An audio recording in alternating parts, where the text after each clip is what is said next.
Hai, saya El. Dan ini adalah Talk Komputer episode ke-78, Setbor dan belasan pegawai Komdigi ditangkap karena judi online.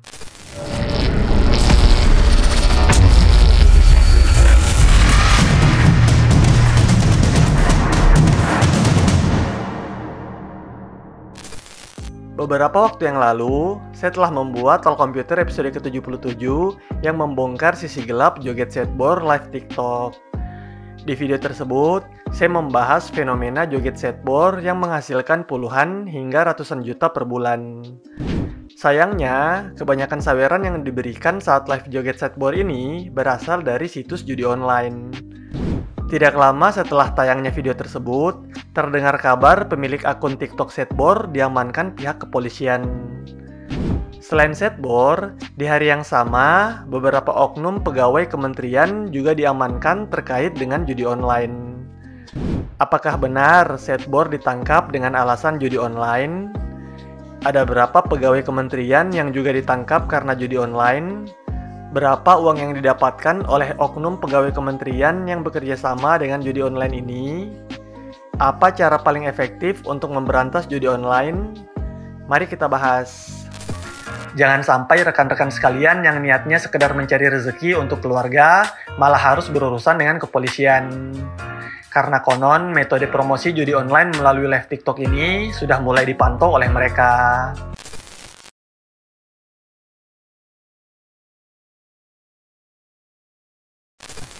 Selain video pembahasan di PC komputer, banyak juga akun sosial media yang mengangkat fenomena setbor ini. Mulai dari sekedar membahas penghasilannya, hingga menyinggung top donatur mereka yang biasanya dari akun judi online. Dalam video sebelumnya pun, saya sempat memberi bocoran bahwa metode promosi judi online melalui live TikTok ini sudah mulai dipantau kepolisian. Harapan saya adalah, ke depannya, setbor beserta karyawan dapat evaluasi agar terhindar dari jeratan hukum. Beberapa hari berlalu, akibat banyaknya kritik yang masuk, setbor dan beberapa akun lain pun membuat video klarifikasi. Di video klarifikasinya, setbor menegaskan bahwa ia beserta karyawan dan timnya tidak bekerja sama dengan judi online. Ia juga menjelaskan bahwa tidak dapat mengontrol masuknya akun judi ini karena akun-akun tersebut terlalu banyak. Setbor dan karyawannya juga sudah berusaha memblokir akun-akun tersebut, namun tetap saja selalu masuk.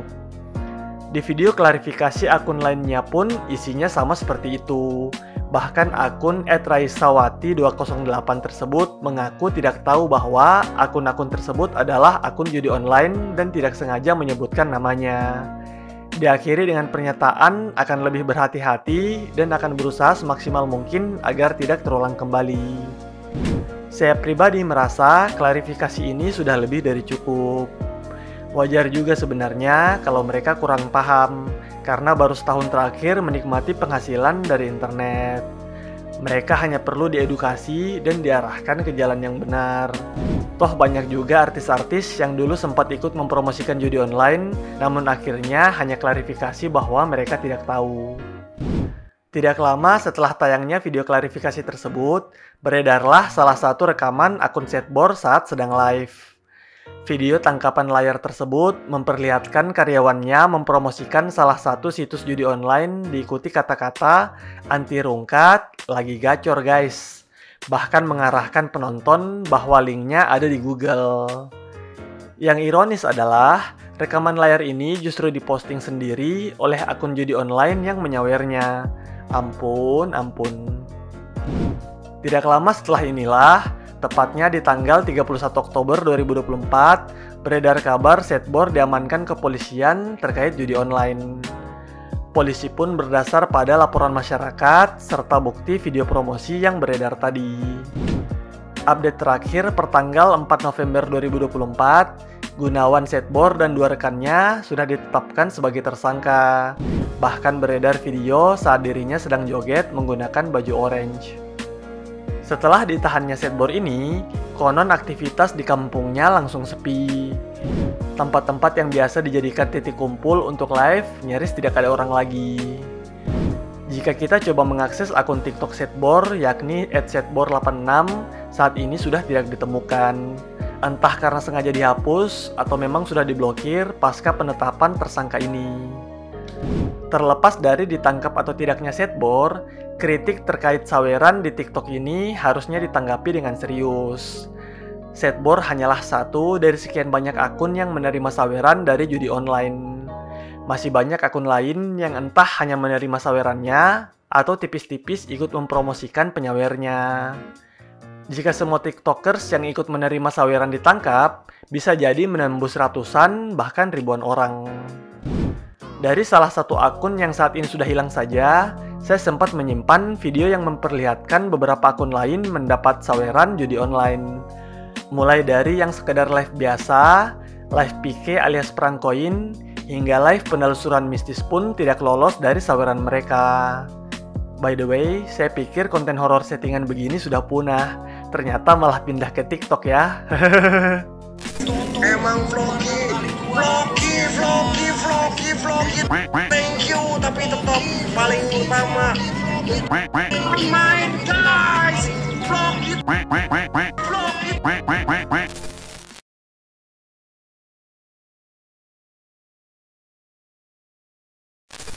Selain penahanan Setbor, di awal November ini, polisi juga menangkap belasan orang terkait judi online. Banyak hal yang menggemparkan terkait penangkapan ini. Pertama, kebanyakan dari orang-orang yang ditangkap adalah pegawai Komdigi alias Kementerian Komunikasi dan Digital yang sebelumnya bernama Kominfo. Dilansir dari kompas.com, dari 15 tersangka yang sudah diumumkan, 11 diantaranya adalah pegawai Komdigi. Ini masih update bertanggal 5 November 2024, yang mana masih terbuka peluang untuk bertambah jumlahnya. Kedua, markas jaringan judi online ini diberi kode kantor satelit. Kantor ini sendiri terdiri dari 3 lantai dan berlokasi di kota Bekasi. Tempat operasionalnya sendiri berada di lantai 3. Di lantai tersebut ditemukan beberapa unit komputer yang biasa digunakan oleh 4 operator dan 4 admin. Karyawan di ruko ini sendiri bekerja selama 10 jam per hari dan digaji 5 juta per bulan. Ketiga, para pegawai Komdigi ini konon mendapati 5.000 situs judi online. 4.000 situs di-store ke atasan untuk diblokir, sedangkan 1000-an situs lainnya tidak dilaporkan dan dibina dalam tanda kutip alias dipelihara untuk mendapatkan keuntungan pribadi. Dan keempat, untuk pembinaan 1000-an situs ini, para pelaku mematok tarif 8,5 juta rupiah per bulan, sehingga penghasilan dari 1000-an situs tadi menembus angka 8,5 miliar. Buset. Angka 8,5 miliar ini membuat joget Setbor yang penghasilannya puluhan juta sebulan seperti uang jajan bocah SD. Levelnya bagai langit dan bumi, terlalu jauh. Menteri Komdigi Mutia Hafid sendiri memastikan akan memberhentikan pegawainya yang sudah ditetapkan sebagai tersangka terkait penyalahgunaan wewenang ini.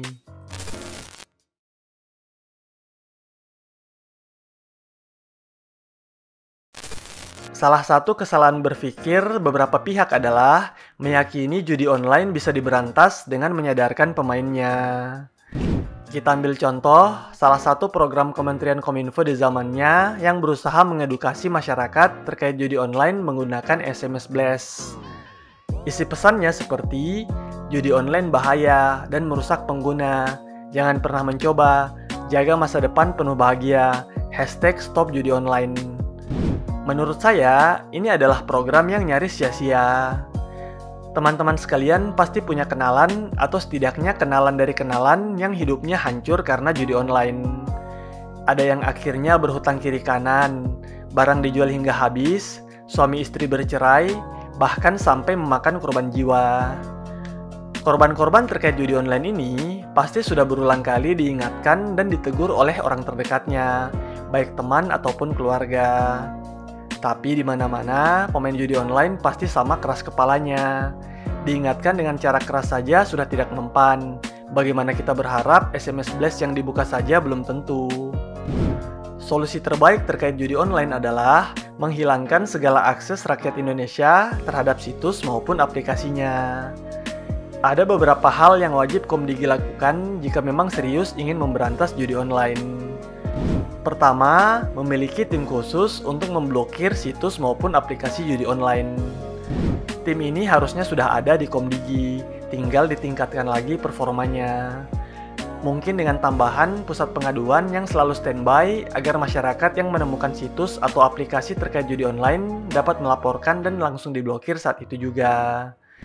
Kedua, memiliki tim khusus untuk memantau situs-situs internet termasuk sosial media. Kebanyakan masyarakat tidak serta-merta langsung mendapatkan akses ke situs judi online. Biasanya jika hanya mencari di Google tentu tidak akan ketemu. Masalahnya adalah, promosi yang dilakukan oleh situs judi online ini sangat besar-besaran. Dulu hanya terbatas di website download ilegal dan sejenisnya.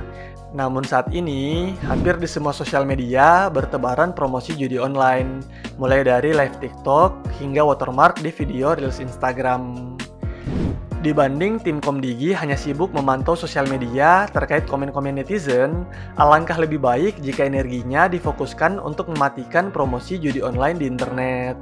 Dan tentu saja, jika mendapat akun yang mempromosikan judi online, langsung dikoordinasikan dengan kepolisian untuk diproses tanpa pandang bulu. Ketiga, fokus untuk mendalami situs-situs judi online tersebut. Saat ini, yang masyarakat lihat fokusnya adalah penangkapan rakyat jelata yang mempromosikan atau memainkan judi online. Orang-orang di balik itu, mulai dari admin sosmed judi online yang menyawer, hingga pemilik situs rasanya jarang terdengar pendalamannya. Padahal justru merekalah yang paling harus diburu. Saya pikir dengan segala sumber daya yang dimiliki, Komdigi cukup mampulah untuk melacak dari mana aliran website-website ini dibanding sekedar diblokir yang ujung-ujungnya tinggal buat situs baru. Kurang lebih, demikianlah pembahasan saya terkait ramainya penangkapan terkait judi online di awal November ini. Penangkapan oknum pegawai Komdigi sendiri memberi angin segar kepada kita bahwa orang di dalam kementerian pun tidak akan lolos selama terkait dengan judi online. Meskipun di saat bersamaan kita juga berhak kecewa karena ternyata orang dalamlah yang menjaga sebagian situs judi online. Saya pribadi menaruh harapan besar kepada Mutia Hafid selaku Menteri Komunikasi dan Digital yang baru. Dalam salah satu artikel yang saya baca, konon setelah pelantikan Presiden Prabowo Subianto, Komdigi telah menutup 187.000 situs judi online. Jumlah ini tentu sangat luar biasa dan pantas diapresiasi jika benar adanya. Dan kita berharap keseriusan pemberantasan ini berkelanjutan hingga Indonesia bisa benar-benar terbebas dari judi online. Saya pun berharap dengan penahanan Setbor dan belasan pegawai Komdigi tadi, kita dapat belajar agar tidak terjerumus hal yang sama. Bagi masyarakat biasa, jangan sekali-kali mencoba bermain judi online. Bagi influencer ataupun penggiat internet lainnya, jangan pernah berpikir untuk mempromosikan judi online. Dan terakhir, untuk seluruh pegawai kementerian, janganlah kalian salah gunakan wewenang yang diberikan kepada kalian. Masa hanya demi keuntungan pribadi, kalian tega mengorbankan rakyat kecil yang sangat polos. Sekian Talk Komputer episode kali ini, sampai jumpa di episode berikutnya. Bye!